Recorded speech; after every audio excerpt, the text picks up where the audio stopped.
right, take number 3. This is the epoxy inlaid D&D cutout that I did. Oh boy, I'm having a rough time this morning. Sorry, but anyway, I think it came out looking pretty good. But the thing was, I'm trying to figure out what to do with it instead of just having it sit around the house. So what I'm going to do is I'm going to use this to make as a box lid or tray lid. I'm not sure which it is, because what I'm going to do is I'm going to take this router bit that I have and make myself another little dice tray. Now you can see what I've got here on this. Is I got a pretty good sized bit. Under here's a guide bearing, and this guide bearing will actually ride up against against a template. But before I go any further, real quick, that's a bowl and tray bit, and what it does, and this is not anything that I've made in particular, just to give you an idea what's going on, but basically it's going to leave a vertical side on the tray and a flat bottom, and then a curved transition between the two. And what I'm going to put that into, or use that on, actually, is this piece of redwood, which I think is going to end up looking very nice after it gets completely finished. Anyway, the redwood, what I did was I cut it out, cut a piece out that is same size as the lid, or the lid to be, that is.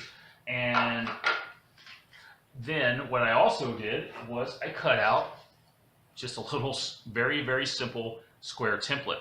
And the plan is to attach this template to the piece of redwood, and I'm going to use some screws in the corner, and I'll come back to that here in just a second.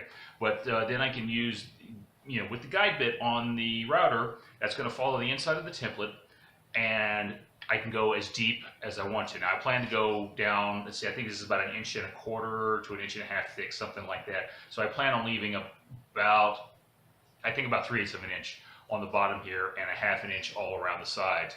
So that's what I'm going to do.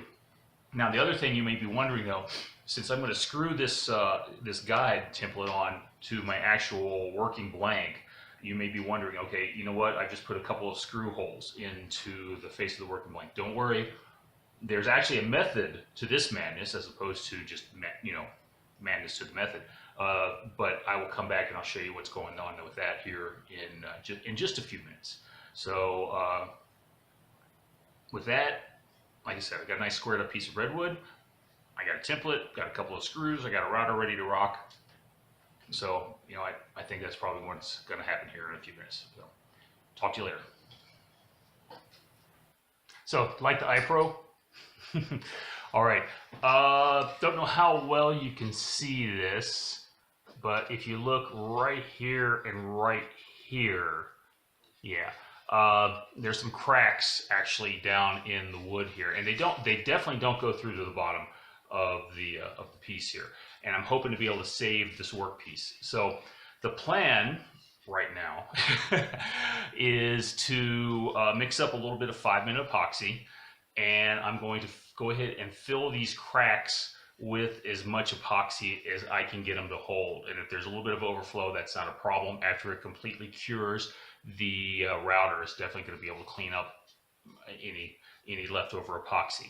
But since I'm doing that, the other thing I'm going to do is I'm going to drill some 5/16 inch holes where I put the screws in, and I'm going to add some super magnets to fill in these holes. And what that's going to do, that's going to give me a chance to actually get this lid on, and this lid will stay in place. It'll be held in by the magnets. And the reason I'm doing it like that is because at this moment, it's just more efficient to mix up one batch of epoxy, then mix up some of that, let it cure, then mix up a little bit more, and end up wasting some. So now, one thing I did test out before when I made this cut, when I drilled the holes for these super magnets, is that the magnets are a little bit shallower than this pencil eraser. So it's a very, very simple little depth gauge. All I'm going to do is I'm going to drill a hole,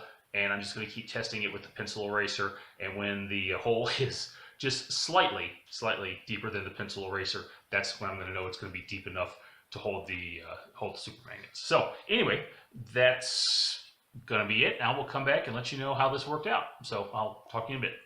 Bye. All right, here's the next step, and as you can see, I've got it routed out on the inside, and I've got the sides and the inside of the tray, and the insides and the outside all sanded down by hand, obviously, because it's going to be a little tricky to get the random orbit sander in there. I got it sanded down to roughly 150 grit, but I'm going to have to go back in there and sand it a bit more, because I got a couple spots like right here where I've still got some router marks. I'm just going to go in and hit it up. Anyway, the problem is that crack that I was dealing with earlier runs a little deeper than I thought it did. So the epoxy didn't get all the way down in there. And in addition, when I drilled out the hole for the for this magnet up here, I had some tear out. So the plan is to take some routing and sanding dust and just mix that with some white glue, and I'm going to work it down into these spots. Now the reason I'm using this is because unlike the epoxy, this will pick up the color very, very well, and I'll be able to just push that in, and won't make too much of a mess, and it will sand down very, very nicely. If it doesn't come out the way I like, or if I don't think it's going to be structurally sound enough, I guess I can always go back and just scrape it out, sand it out, and then use some actual epoxy, and then mix some of the dust with epoxy, and I'll get a very similar effect. But right now, I just don't want to deal with the epoxy. Anyway, I guess that's it for now, and I'll come back and I'll show you what things look like after I've patched these holes and done some finish work on it. So, talk to you in a bit. Okay, here it is, last little bit of the box work, and overall, okay with it, although I have to be honest, I'm not too happy with how the little fill work I did on there came out. I think I would have been better off going ahead and putting mixing some sawdust into the epoxy, or sanding dust into some epoxy, and then filling it that way. I think it would have come out looking a little better, but again, it's not too bad. So anyway, overall, works pretty well. Just snaps on there just like that, and it's actually very easy to take off. I only have two magnets in the lid, 2 magnets in the box. If I wanted a tighter fit, I could certainly add more magnets, and that would give it that would make it a much tighter fit. And you can see it does hold on there fairly strongly. Although if you're doing it again by the lid, well, yeah, still fairly strongly. So, and does it hold dice? Come here, you. Yes, it does. Holds plenty of dice, and it's deep enough that the lid sits on there, no problem. And there we go. So, does it roll the dice? Let's find out. Yeah, just like that. Nice little dice tray, holding box, and again with the lid, it would be a nice little, like I said, nice little something or other to have sitting down at your game table. So, hope you enjoyed the build process, although there wasn't a lot of building going on so much as just figuring out the design, and obviously what I wanted to do with the Inlayed lid. But overall, I'm reasonably pleased with how this turned out, and I learned a couple of things for next time, and also that router bit worked really, really well. You can see that I've got a very flat bottom in there, and I think again it looks pretty good overall. So I guess that's it for now. Coming up with some ideas for my next project, and hopefully maybe I can get a World of Tanks or a World of Warships video done, or just something maybe a little more off the wall. I don't know, we'll see.